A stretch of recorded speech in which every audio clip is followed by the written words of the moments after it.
still have a little bit more flexibility in these bans. We'll see whether Silas is going to get a look in, because that performance from Summit was certainly something that Hanwha could not deal with, but OnFleek deserves an honorable mention as far as MVPs are concerned, because his Lee Sin was really, really good. Jace, though, is going to be the first ban, and that surprises me. It just feels like no one has worked out how good or bad Jace is. Jace is still Jace, so there's still going to be a lot of priority in his lanes, but losing that first max abilities damage does change and shift matchups. So for now, at least, preparation put into Jace suggests he should be banned on the blue side and banned from Summit, I guess we should say most clearly. See where the priority is for Hanwha Live, because again, it's kind of a scattered draft in game number 1. I was actually talking to Konkwi, one of the Korean casters, during the break between games. He had the same thought we did of, why Thresh Ashe of all lanes? Yeah. With Kalista up, just the combination of champions was a peculiar one, given where things are at. Jace, Aurelia, those are the two removed so far of those flex bans that we saw so commonly at MSI. And the Aatrox and Yuumi, also pretty standard red side bans at the moment. Yeah, probably the most standard across the regions at the moment is the Aatrox and the Yuumi, despite the fact that Aatrox is 0-3 here. In the LCK, the Sejuani that we were talking about before is going to be the final ban once again on the blue side. Blue side bans last game were Aurelia, Olaf, and Sejuani, and that's what SANDBOX can use their one flexible ban in order to take away. The Olaf no longer going to be hitting the Rift, and that makes sense against both Mugen and Bono. And most notably Bono for Hanwha Life as far as the spring season was concerned. And they're going to prioritize the Ryze over Sylas instead of the Sylas, yeah. Yeah, and where Sylas went in the draft was probably going to be the most intriguing question, given the game 1, very early Ryze Vlad, but then really no ability to convert Ryze Vlad, it felt like, on the side of Hanwha. And also very early solo lanes picked up. We thought that the Vladimir might be flexed towards the bottom side of the map, but it's been a long time since that's happened. So giving away a lot of what makes red side so powerful at the moment were Hanwha Life. So we'll see whether SANDBOX deal with it better. And I have a feeling picking up the Rek'Sai as well as the Sylas is certainly a way to make a draft that isn't giving away anything from the first 2 picks. There's champions that work well together, and if you look at red side drafts, very uncommon for it to be 2 solo lane picks. It does happen, especially at MSI we saw it. You know, Kali and Sylas, for example, happened quite a lot. But usually it's this cadence of strong flex champion and jungler. Yeah. And of the junglers taken away, Sejuani and Olaf seem to be S tier at the moment. The Rek'Sai taken. Moment that you can't get both of Zyra Khan. Zyra Khan is a very common blue side duo, and this time the synergy's there. It's the Lovers duo. It's written on the box. Yeah, and also Key had some of his best performances on the Rakan earlier in his career as well, so we'll see whether they're going to continue to raise some eyebrows here for this duo. The Tahm Kench for Joker is going to be picked up once again. It worked last game. So I guess we're going to have to stop putting the catfish down, even though you can't walk very fast once you've devoured your teammate. It does mean that they're untargetable, and if there's someone that you want to be hitting instead of a Tahm Kench, then that certainly can be good in some of these fights. Yeah, a lot of the mechanics that Tahm Kench was used to answer, things like Jarvan, for example, he can't answer in the same way because you can't flash out of the Cataclysm anymore with the grounded effect when you have someone in your belly. So yeah, there's a lot that's changed, and yet Tahm Kench still persists. He is just he's a survivor, Atlas. That's all we've learned about. It feels like, yeah, it's gone from it being an escape tool to devour to it being more of a extended Zhonya's type effect. It's more about the untargetability and having the rest of your team be able to come up and actually defend, as opposed to something that can actually get you out of a sticky situation. I'm going to say that I look at Tahm Kench and it feels more like a symptom of a problem of the Korean playstyle than necessarily worth first rounding reliably. They get the Skarner ban in here, which is a nice byproduct of Zyra Khan being picked up, no jungler, and we saw the Skarner versus Rek'Sai interaction even on Korean soil yesterday. Yeah, Peanut actually having a breakout game on the Skarner, turning around the fate of Gen G with that particular pickup. The Zoe going to be the final ban here. Understandable against Dove because he did have a great laning phase and a great performance despite being overshadowed by OnFleek and Summit. Goes to Draven player. I would have loved to see Draven here, but with Varus up, it's pretty hard not to see them rolling it back. Gonna flash the Misfortune that does have a very strong laning phase and could be considered. Yeah, a bit of a grin on his face here as well as Ghost is cycling through a few choices. Doesn't have a lot of time left though, so 3 seconds on the clock, and Varus is going to be what he goes back to and laughs at all of us who thought that he might have been picking up something else. Super standard. Now action over to, in particular, Bono. What are we playing? Because Jarvan could just be taken here, and that would be the kind of mindless choice. I'd love to see Bono visit kind of his extended books. He's got some of those picks. He's definitely a jungler who's a little bit different to the normal Korean jungler. He had some huge pop-up games in spring season. Here we go. Gragas is coming out. Champion whose win rate has gone up. And how about Gragas? Yasuo, the synergy there is very clear. And this was an absolute winning duo as well for teams like even KT were able to make that one work, but Kingzone was so good at Gragas Yasuo and making that one happen. Now, this would usually be a Tempt pick if it was on Hanwha Life. Lava plays it, but Tempt was usually their Yasuo. They're going for it anyway, so this is exciting. First time we're seeing the Gragas Yasuo do that, like you mentioned, popularized most recently by Kingzone in Korea. Now SANDBOX have to pick up the pieces and work out the lane assignments. Sylas does not like laning against Yasuo. Yep, we met some fans here today as well that were actually praying for Yasuo, so they do manage to get their wish fulfilled. Final pickup here for SANDBOX. 2 seconds to go. What will Dove be piloting as the Akali looks to be the choice? Akali Sylas is certainly a lot of chaos that you can provide in a lot of these team fights, but the identity for SANDBOX has changed a little bit despite having the same picks on the top side of the map and the bottom side. That's awesome Bono drawing. Really, really good artwork here around the stadium. Cool. The SANDBOX guys are just unbelievably strong. Shout out to the SANDBOX fan groups that put those together. Wow. Akali was the champion that allowed SANDBOX to have such a strong start to spring season, you'll remember, Atlas. Dove and Summit, both outstanding Akali players. And this is a pick they were just able to ride into match win after match win. It's why they started so hot and heavy in spring season. So it coming back after being kind of notably on the sidelines, been very little Akali contesting so far. There was some small nerfs again, incrementally, after MSI, but it's still a champion that is very, very powerful. It's good to see an Akali team re-debut the Akali for summer season, and it also allows the Sylas to get the hell away from Yasuo whenever possible. Precisely. So Lava is going to be piloting that, of course. The mid-jungle duo of Yasuo Gragas is one of the best that we have ever seen, and certainly was great in spring, but we'll see how it has actually evolved. Moving into summer, Gragas got a few buffs, but the game has changed a little bit. See how it is going to fare now on 9-11. Looking over the other side, you mentioned the Akali. First time that we saw it here for summer, it was a glaring victory for the Akali. See whether that happens once more. I believe it was BDD that piloted that one for the first time, and certainly showed that when you pair the Akali with something like a pike top, you can create some real crazy shenanigans in a lot of these skirmishes.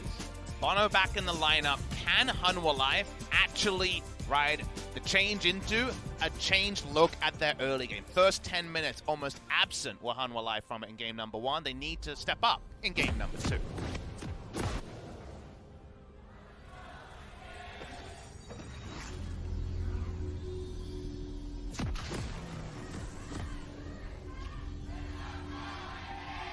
Fighting for supremacy there, Atlas. There were 3 different people attempting to start that fan chant, and eventually it happened. SANDBOX fans out in force.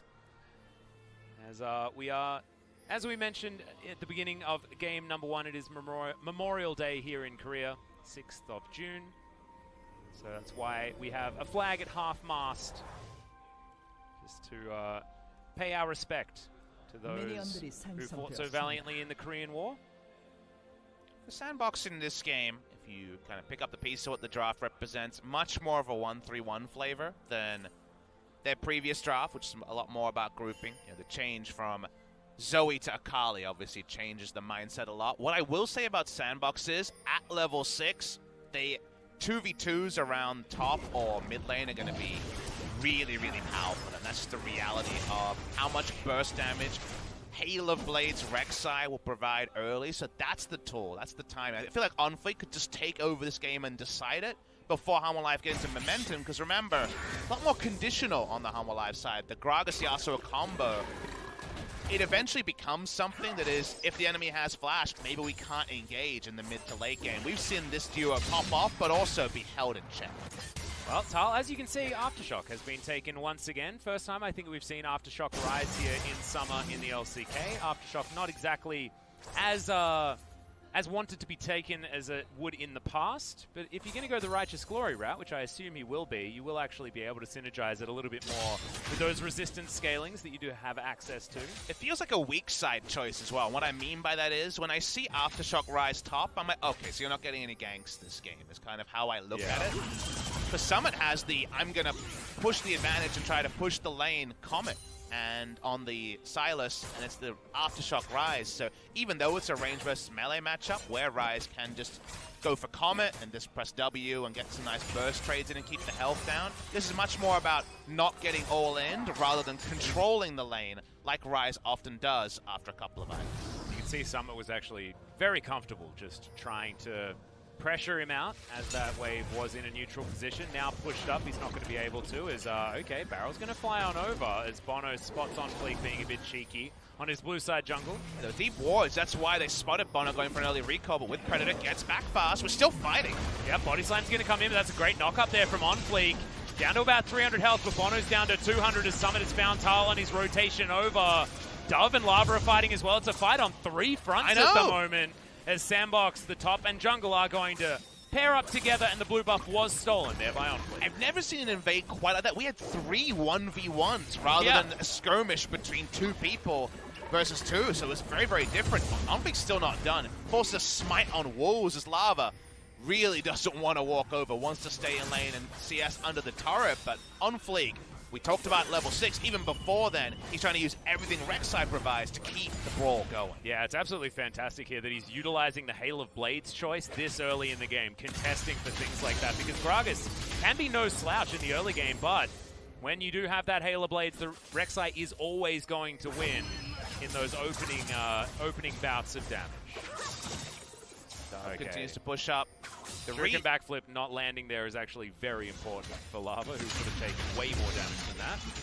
And speaking of which, Bono's coming up. Tal was actually trying to bait the Rune Prison. Is very late, but it's working out pretty well here for Hanwha. The ward goes down. That's first blood going to Bono. And the Gragas can now transition that money all over the map. Bono subverts expectation a bit and goes top anyway, in spite of Tal being very low on mana and having the Aftershock. And it just surprises Summit, who thought he had a free lane to continue to push and take down. So nice little advantage there for Hanwha Life, and a big change from Hanwha Life. Remember, we said, let's find some inroads into the game pre-10 minutes. Bono's still up here as Tal turns up once again. He's got himself the tier, some brown bags picked up as well as Tal gets that wave shoved into the turret.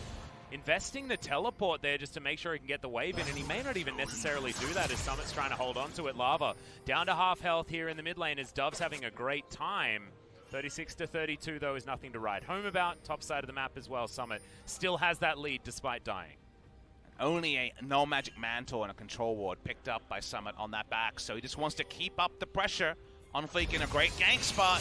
Yep, looking for it. There's the knock-up. Rune Prison does come in, so Aftershock is going to be there. OnFleek taking 1 turret shot, but that Rune choice came up clutch in that moment. Early flash to try to blow him up before he could use the W and get the Aftershock resist ends up being a trade from OnFleek. So yes, Summit will be able to return to pressuring the lane, but no kill to justify the all-in. Yeah. So Tal not going to be getting that flash to start off any engagements as well, so Summit probably going to be a little bit more comfortable continuing the playstyle that he did have earlier on. And I think that's an important thing to mention, is that sometimes your jungler is doing you a solid if he just trades his flash for a laner's flash, because now the flash advantage is not an extra reason the Summit has to be respected. Yeah, and also Summit will have his flash available more early than Tal will. Of course, OnFleek going to be able to utilize his much better as far as getting those ganks working, but if Summit can actually, you know, flash abscond or something like that in order to get himself in range, that can be a really pivotal thing in a gank situation.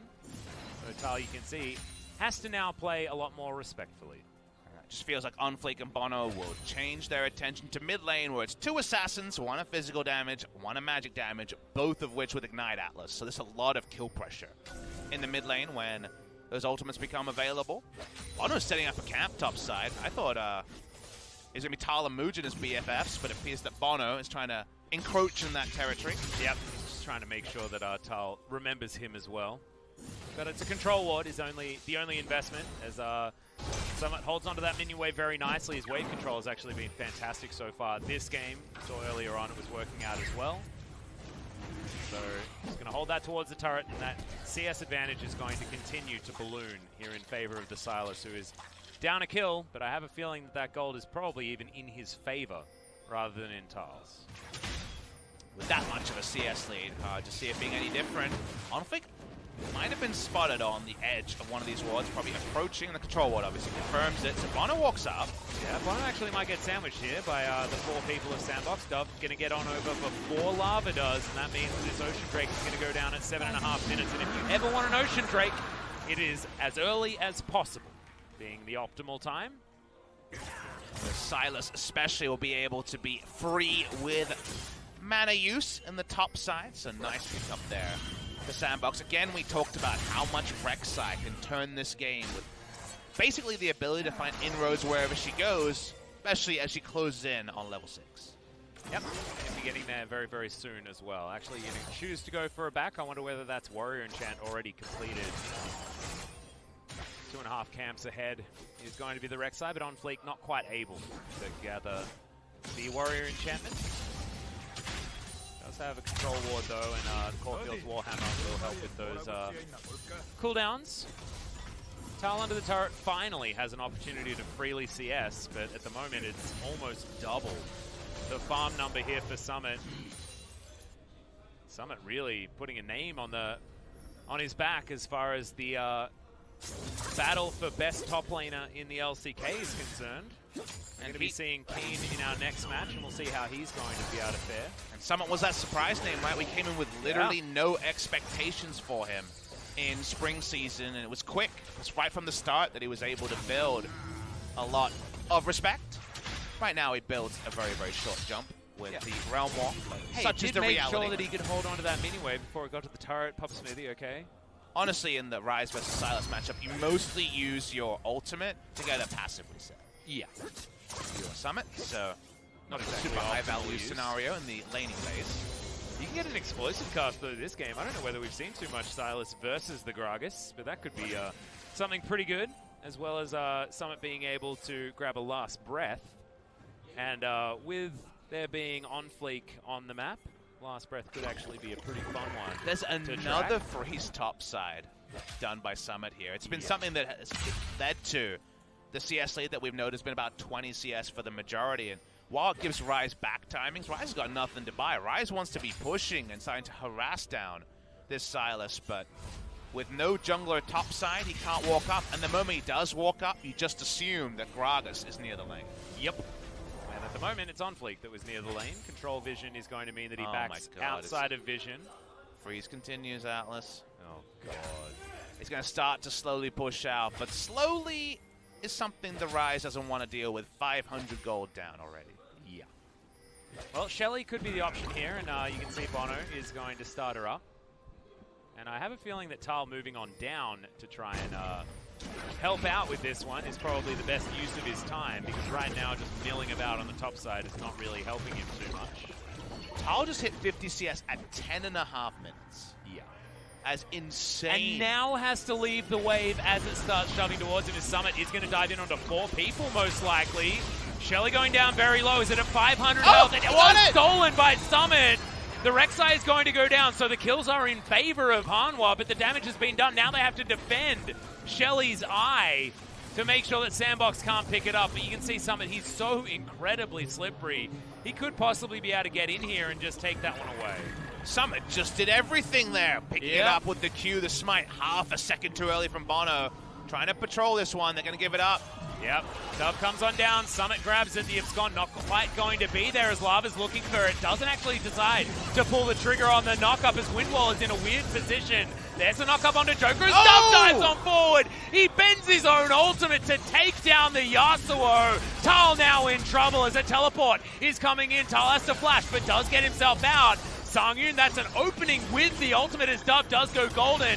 Is he actually going to survive though as Summit needs another Kingslayer? The Rakan is going to go down as there's a Rek'Sai that makes his way back in, and the Hail of Blades triple kill to be followed up with Dove's kill gives it back to SANDBOX. It's 11-minute ace. I don't know what part was better, when they curved the ultimate or the ending there where they were able to get out with no casualties whatsoever, and meanwhile, Ghost was bot the entire time. Again!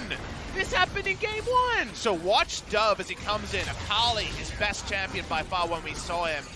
He opens up with the E. That's onto Tal, you can notice. And watch how this play goes. This is after already it's gone down. At the start here, it's just a poking around. But as the re-engage comes in, this is where things change. Because you think the SANDBOX is going to lose the moment the Varus is chilling bot side. Dove comes in, opens with R onto Lava. But watch this ending to it with the direction change to pick up the kill. Rek'Sai's not there because she died initially to make all of this happen. But as the brawl continues and through a teleport to allow the Xayah to continue, watch how no one else. First it's a stasis, they continue to brawl, and then OnFleek shows up, Halo Blades, and the AoE on the queue for the triple. They finish off another. Let's listen in on the comms. There should be some excitement here. Let's go, kill them all, is what Joker's been saying. And that certainly was exactly what OnFleek did. He got back so fast to that fight. Just shows how extended it was. Now, Hanwha Life, if they weren't tilted before, you are so tilted now. Oh, yeah. Because it was a 60 health Q from the Silas that led to the Rift Herald being picked up, and now they're just going, packing up, finding whoever they can kill. Yep, Grand Entrance comes in, there's the last breath, but Ghosty's free hitting. Lava takes so much damage, the barrel is going to come back, but OnFleek finds his way in. This is a Rek'Sai though, and he's pretty squishy at this stage. Songyun's limping away, Lava's limping away, Ghost really wants to try and get there, but the flash wasn't enough. Oh man, robbed as it's only Joker that falls down. 2 or 3 kills as Summit's TP continued, but unfortunately was interrupted by the Rise. That's the reason the Summit wasn't able to join. They're looking for kills still. Yep, back's going everywhere as Key able to battle dance just as his teammate is going to be leaving. Wasn't actually able to pick up on the recall as Songyun did get back a little bit earlier, but they are going to lose that turret on the bottom side. Top side outer had already fallen. Look at that gold advantage for the Silas. 2.2k at 14 minutes if you don't mind. And this is SANDBOX further winning. They won out in terms of the turret plate spot great side. Rotation. Exactly. Keeping the minion alive means that even just a 3 minion wave is enough to take down the mid lane turret. This game is 6,400 gold lead already, Atlas. SANDBOX are really making it look like they have the best read on the meta so far. They've been playing fast and loose, but only when they are supposed to. And look at that turret plating gold advantage that they picked up just by reading the game better. The only reason for Hanwha Life to send the conga line bot side, with including Gragas and Yasuo, was just kill someone to get some morale up. That's the only reason you make this play. This is a negative variance play. Side of Hanwha Life, yes, they use everything and kill Joker, but only because the teleport is interrupted does Lava and more not go down. They can't take down OnFleek, who survives through all of this, and they take down the 2 turret plates and the mid lane turret after this all-in gets only 1 kill for Hanwha Life. And the whole time you got Tal just still not getting any help on the top side and Summit smashing him over and over again. So as these extended plays happen, things get more and more worrisome as OnFleek just lets them know that he has Tremor Sense. And Rek'Sai's a pretty good champion when it comes to setting up a brush when you haven't quite established it just yet. This game has gone to hell in a handbasket. We both got it there. It's a jinx moment there. Just shows our synergy, Pop Smithy. But it wasn't too hard to understand what was on your mind because you're exactly right. Felt like after that Rift Herald battle, where HLE defected and went over to SANDBOX's side after Hanwha put in all the effort, was certainly a turning point as now Bono has to use his body slam in order to make his way out of range of a Tahm Kench. Well, some comical item timings on the solo lanes in particular. Dove and Summit are already massive this early into the game. Immediate power on the Proto Belt and the Gunblade. Got the Lost Chapter items, going to be completed soon. It's just a Seraph's right? Just a attempt to move towards the Seraphs and the Archangel Staff for Tal. So 2-level advantage for Dove, for Tal. Just feels like in every single way Hanwha Life are just saying maybe they don't close the game before our items are done, and that's pretty much their only hope. Yep. Summit has a 70 CS advantage now over Tal. I was concerned. Yeah, Tal is concerned as well. He's wondering where all those minions that he was supposed to have killed by now went. Because sitting below 100 CS at 17 minutes into the game is certainly something that we haven't been used to seeing here in the LCK. 100 CS mark is going to be hit at around 17.5 minutes for Tal. He's been so curtailed by Summit. Oh, yeah. In the lane, and now he doesn't have to deal with Summit. Dove just comes to join. Dove and Summit have flexed upon, specifically Hanwha Life's top lane, and obviously Lava is going to be farming for items.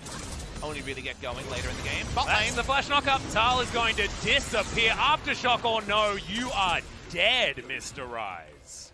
From the Aftershock choice to play weak side, and even after the jungle attention, things have never gotten better for Hanwha Life's top laner. SANDBOX push in, and we might be going towards a long break, Atlas, because Hanwha Life are just worlds apart from SANDBOX. Yeah, I think they're looking for more towels to throw in at this point, Papa Smithy. This one is feeling about as over as it can be. 8,000 gold to lead at 18 minutes into this game. Dove's going to get knocked up, but he's inside his shroud. Feeling pretty comfy. On fleek, not wanting to get too much more. Ring around the rosies happening, but eventually does go down. That was real cute, but what else can SANDBOX actually get from this map? As Tom Kench not interested in licking this dying tower. Yes, Akali died, but was actually able to sidestep the entire quickness. Yeah, the Yakety Sax was actually hilarious. If only we could just play that sound. I feel like we should have a Yakety Sax button. It's one of our real long-term in-jokes on this stream. I'm actually a little bit worried about that, though, because I feel like if there's too many of those moments, then my job gets irrelevant. It's public domain, I assume, Yakety Sax, right? Can't be. I'd assume that the statute of limitations was up a while ago.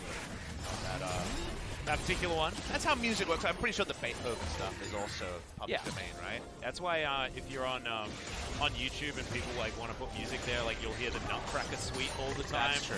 Stuff like that. Hey, it is so old. I'm not entirely I'm not 100% on that one, but that's what I always do. I know that's how it is for like characters. I know Sherlock Holmes was like that recently, right? There was the story around that. And that's why you've got so many different iterations. And so many TV shows. So many TV shows that are basically Sherlock Holmes with some modifications. Yeah. Just call it Sherlock Holmes. Sungyun turns on to red buff, and look at how many members they need to send. 5 people to secure a red buff. As, there's a Realm Warp, and that is going to be counteracted by Joker's Flash. Summit, he's going to use his own. His was longer. As you saw, is on Fleek and Dove. They're on the top side of the map, and this is one of those games where it feels like your opponent just has more players on the map. SANDBOX is so far ahead that it feels like Hanwha Life are doing Season 1 macro and SANDBOX doing Season 9 macro, right? Because obviously there's so many jokes that go on, how many, like, you know, electricians you need, all about... how many people are screwing in this light bulb? Exactly. That's what I was trying to get to, and yeah, it feels like all of them are just laughing at Hanwha Life this game. Yeah. How many Hanwha Life members do you need to take one red buff is one of those jokes that I The answer is 5 for that. So, yeah. Normally it's the number 6 that you associate with Hanwha Life, but for this game it's 5. This is kind of a sad game from Hanwha Life's side. It started off better because they got the gank top side. We were surprised to see Bono go top side to the Aftershock user, but I guess Bono just had to come and duo lane for a bit to push it out, stop the freezes, because the freezes were so well engineered by Summit this game. Well, Mr. Gragas had to get a body slam in order to make his way out. Shuriken backflip's not enough for Dove to actually catch up. Decided he didn't want to invest anything else. Baron is now on the table, has been there for close to a minute.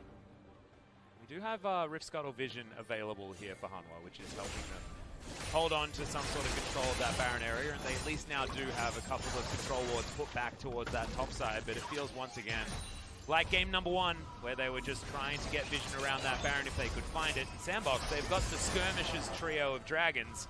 With 3 oceans, they can go for as many fights as they want, wait a little while, and then do it all again. And it's just 1-3-1 forever, and even in Champs that we're talking about how Hanwha Life had a combo drop where they needed all their pieces to come together, the Gragas Yasuo plus the engage from Rakan, in order to make things happen. That's why we've seen them group so repeatedly, because if they outnumber, then the gold deficiencies in 1v1s aren't as relevant. However, SANDBOX are just going to make this map feel super wide and super perilous, And super Hanwha dark as exactly. well, which And is Hanwha the scary just part. never find anything when they actually group their forces. SANDBOX now just trying to wrestle back control of that Baron area. I don't know whether they are too keen to go for a super early Baron. It might be a way that Hanwha does find their way back in. And when you've got the Yasuo Gragas, if you're all grouped up, it can be a really bad time if that cask is going to land at the right position. So I like the respect that's given here by SANDBOX. If you're going to lose this game, it's going to be around there. So make sure that if you are going to go for it, you are sure you can take it. And when they're winning this 1-3-1 so effectively, there's just no need to go for that sort of play.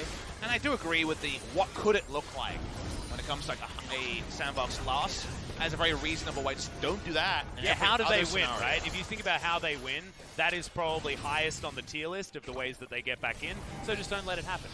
I've also chose to put that question out of my mind. I'm not thinking about how a life wins. Someone has to do it, obviously. It's true. That's why we keep you around, Atlas. You're Thanks, really man. good at finding that silver lining. Yeah. And it's really hard to find. It's a real obscure one. It is. This is a real dark cloud. And you know what? If I'm honest, I've examined it. It's not real silver. Oh no, you got it appraised? I did. Don't get my silver linings appraised, I'm sorry. Brother It's Smithy. just- That's not how it's supposed to work. I need to be sure that they're real. Your doubloons are not real. Your silver's not real. I'm no. sorry. I know Tell your the mom. I gangplanks. know your mom left it to you in the will, but Yep. And that's the. I'm gonna have a conversation with her later. don't get it appraised. Is Yeah, what it's she like also wrote. my sister gets my parents' house, but I thought the doubloons were gonna be worth it. That pyrite, Atlas. Yeah, ruined. Pyrite. Yeah. Pyrite was great in that World of Warcraft expansion that it existed in, wasn't it? I've never played World of Warcraft, and you've been demanding that I play. Well, I mean, the classic World of old one Warcraft with comes you. out, and all the rest of us are going to be playing Papa Smithy. I was trying to get the peer pressure working. Achilleos and I were trying to get the peer pressure working. It just never worked. There's a lot of nostalgia. I only have an incredibly harsh thing to say back to you on that, so I won't say it. I actually have an idea of what it is, so I'm feeling the pain regardless of whether you say it. Thank you very much. Speaking of pain, We found the last breath! That is a dead Rek'Sai, and that is actually a good kill to be able to pick up there from Hanwha. Means that they're not going to have to worry about too much Baron, but it's not going to affect too much more. and that's the thing, is the pain train is visible. We know what it looks like. It starts with Gragas, it ends with Yasuo. But what does it do apart from buy a 26-second death timer on Onfleet? At the moment, as we can see, it doesn't allow Tao to push forward and get closer and closer. It allowed them to distract from you being mean to me, which I was very happy with. So I'm going to look for more silver linings. As Bono is even able to take away the blue buff. These silver linings coming in thick and fast, Papa Smithy. I think you might need to go back to your appraisal guy and get things sorted out. Well, we're going to watch the replay of the pain train. Bye. Wait, the pain train also went off the tracks. Did you notice the E-flash? It was an E-flash for the style points, and the ultimate's the one that gets the knockback. The pain train didn't say BMW, it said BSB. It's Bono's first game. Come on, we're going to have a few missteps. We've got a Cloud Drake to come in as well. Another Cloud Drake here. Man, it is overcast. These As are far some as these rubbish drakes are concerned. drakes this Yeah. We had some rubbish drakes in our second series last night as well. I feel like we haven't got too many good drakes recently. You've actually never told the chat this, but actually, you have a second job title. You are a Drake appraiser. I am. Could you please appraise the Drakes this game? What do you mean by? I've already said. What's the value of it? What's the value of Triple Ocean One Cloud? Triple Ocean One Cloud is really wet. That's what it is. I'm not asking the texture, Atlas. Well, I mean, I'm not really giving it too much of a high score. There's not exactly like you can appraise Drakes too much anyway. But this is yucky. Okay, yucky is what I was looking for. Yeah, I was actually trying to find my monocle so I could get the appraisal to work, but couldn't find it. Didn't necessarily need it. This is not a great one. If you're gonna get a Triple Ocean though, ever, it's good to get them early, and if you want to fight a lot. So SANDBOX is feeling okay about that. They would have liked to have 3 Infernals after this, though. Hanwha don't really want to fight, but they can't give up the Barons. It's very awkward when you're in this much of a gold hole. All they can do is blow up one person. And unfortunately, SANDBOX are also grouping. So they've come together, they start up the Baron, and let's see how Hanwha Life approach, because you'll notice every avenue is working. Yep. And Joker be able to throw out the tongue lash. You've only got 2 sitting on this Baron, but that's all they needed. That's the disengage ultimate to come out from Summit to try and guarantee. But the damage isn't necessarily huge onto this Baron. Down to 6,000 health. Chains of Corruption fly in, but I believe that was a wind wall that stopped that one from actually affecting it. The quickness now comes down from Summit. So many different options to stop them from getting into this pick. 2,000 gold. Now they're going to burst it, and Hanwha say that they can't get in. That was beautiful from SANDBOX. A lot of great Silas problem solving that we've seen so far in LCK Summer. Rather than mindlessly taking the closest target, just taking the quickness with only one avenue to enter the Baron pit.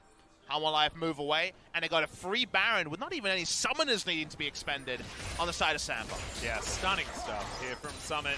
Sitting on 0, 1, and 5, not necessarily a huge scoreline, but it's everything else that he's done this game that has been so impeccable. 70 CS is still going to be the advantage that he has, and he solo stopped Hanwha from even getting into the river towards checking that Baron pit. And it's going to be so fascinating to watch Hanwha Life's next game this week, because this sort of a loss is such a momentum killer in the first series of a season is mid lane. Yep, Songyun has to use his ultimate, and Summit doesn't even lose 100 health until the Blade Caller comes in. He still has the quickness. Yeah, he's actually going to use it. Yeah, to dive towards this inner turret. Max range on the Q doesn't find anyone, but it's a fair bit of damage now down onto this inner turret. Ghost able to get into auto range. That is going to be the turret brute force with the help of that siege minion. Cycling that ult again, back to Gragas for Summit. Yeah, he dashed a little bit late though, so down to about half health. This feels like a let's get Silas go. Yeah, this looks like also Summit's like showing off at this point. Because remember, he sat behind Keen for a long time, and Keen's been getting a lot of good press recently. Summit saying that, hey, look, he wasn't the only great guy to come from the Afrika Freaks. Well, SANDBOX were already a great 1-3-1 team, and now they're a great 1-3-1 team with Baron, so we know how that goes.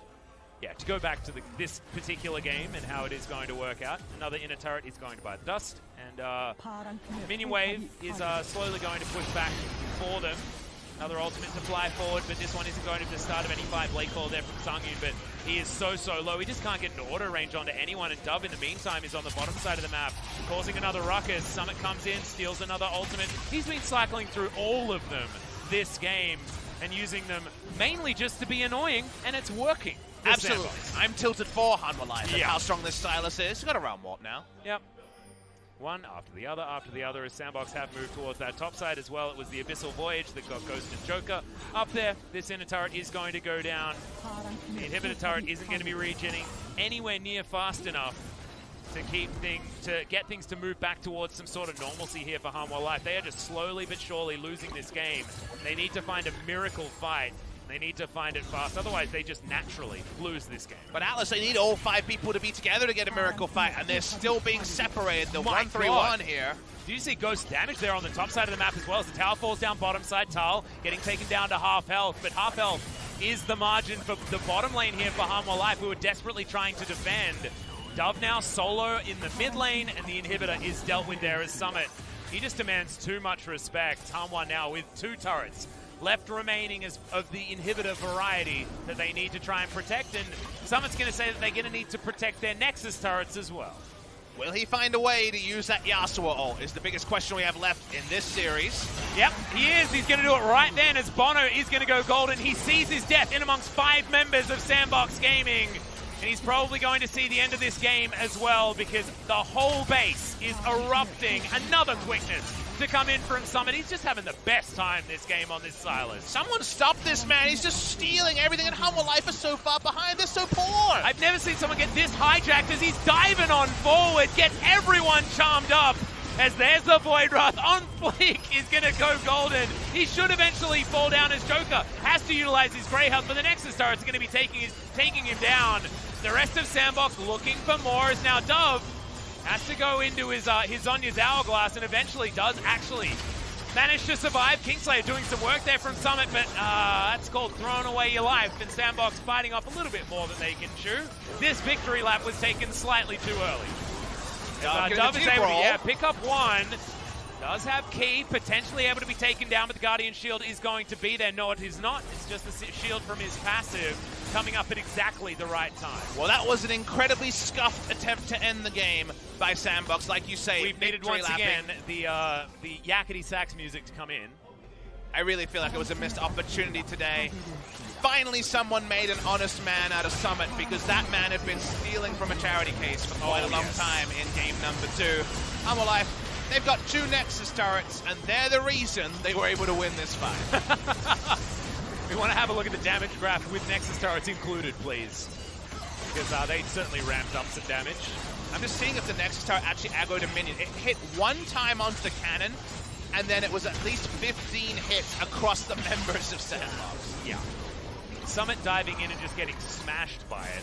Not entirely sure what that attempt was. They're able to grab the Guardian Angel there, as well as Dove was able to at least stop them from pressing too far forward. And Ghost, he doesn't have that, but he now has a Bloodthirster, and that is a lot of extra lifesteal. The only one to have not died so far this game. I just haven't really seen a game like this in a while, when you have a Sylas so far ahead of the enemy team, you know, when there's comical gold lead. Yeah. Because it really feels like Hanwha Life put out a tip jar, and Summit keeps saying, thank you very much, thank you very much. Stealing away the little bits that Hanwha Life have. Tal did go down the Righteous Glory path, like you mentioned. He is a pseudo frontliner here, with a lot of beef behind him, but unfortunately, the lack of CS, the lack of control means that whatever Hanwha Life is doing feels so irrelevant, because SANDBOX is just winning the game around Hanwha Life's decision. Yeah, if Hanwha Life had a Maokai on their team, he would also be a pseudo frontline in this game, probably. They are just that far behind. The Baron is taken for free as an afterthought here for SANDBOX, as they look to push these double super minion waves towards these Nexus turrets that they need to take revenge on. While Summit's been the most visible, he doesn't have any kills. It's been Dove that's cleaned up. Dove has 6 of the 9. Death cap completed. Just waiting for his entrance to the fight. That was a task. That was a lightning wall as well. It did block that cast. It did half the health bar of lava. He had to get himself out of there. With the aftershock now on cooldown, but thankfully they've dealt with the minion waves that OnFleek has now put another one in towards these Nexus turrets. They are not long for this world, though. They have to tank them up, and there's another 2 super minion waves coming on in, and SANDBOX are just waiting for those minions to deal with these turrets. Summit does have that quickness once again, gets back in with the abscond. He's going to use the ultimate, but he's going to use it late as he goes golden. Last breath is going to come down. He hasn't died just yet. Dove goes golden as well. The Kingslayer seems to be doing so much work. How does he survive for so damn long as Tal is not going to? The Nexus dies.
This draft wasn't to the same level.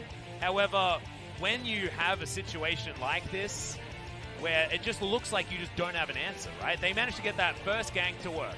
That was about it. More phenomenal drawings here on this SANDBOX side. Joker fan in the audience there.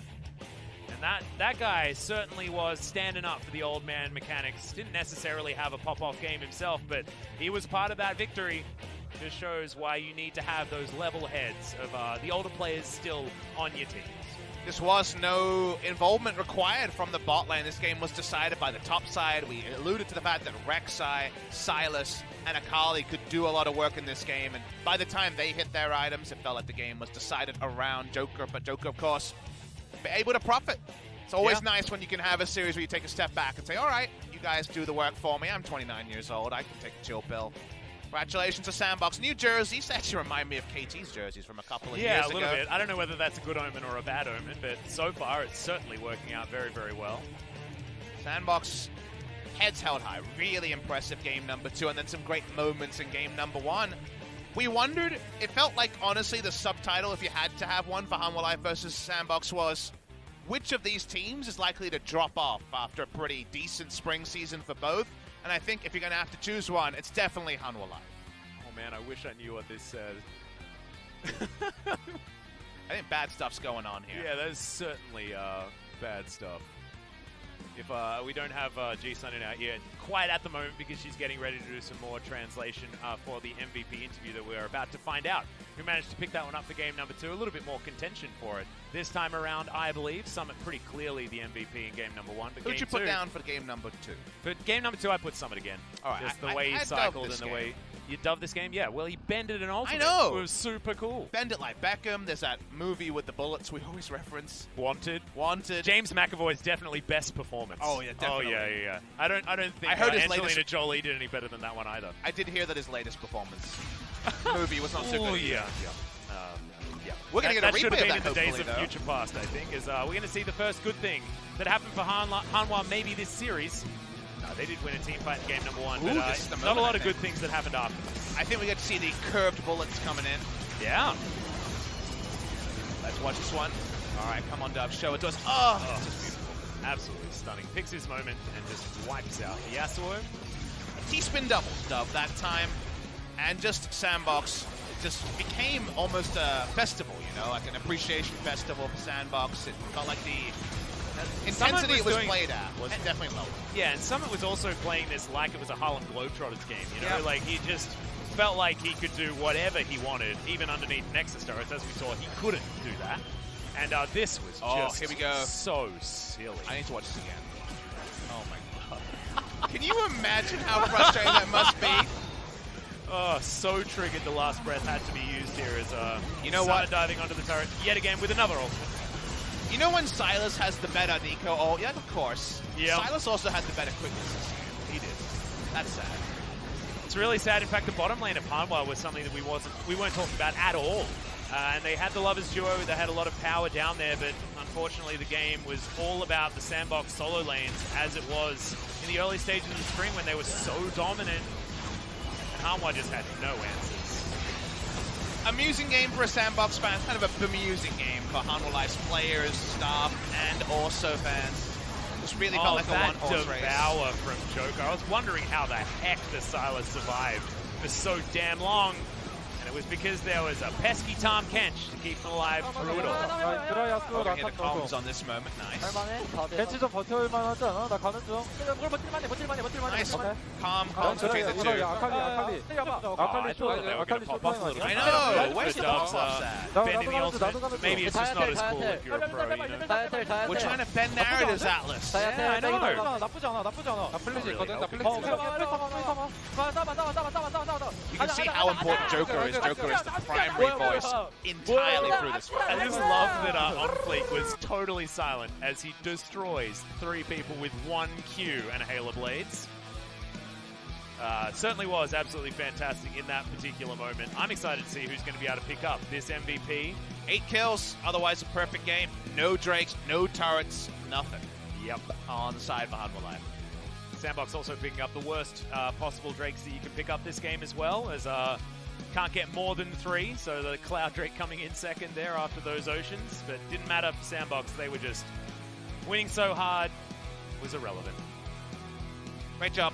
Great to see Summit pop off like he did too. So yeah, we're just waiting for the interviews and I guess the official confirmation on that MVP before we can wrap up here. And then after, once again, a pretty decent break. It's 6:50 p.m. Korean Standard Time, 8 p.m. or 7:50 for the broadcast. We'll be back, Griffin in action after the break. And it's been a long time since we've seen Griffin. And the last time that happened, they didn't rock up like we expected at the finals. No. So where's Griffin at?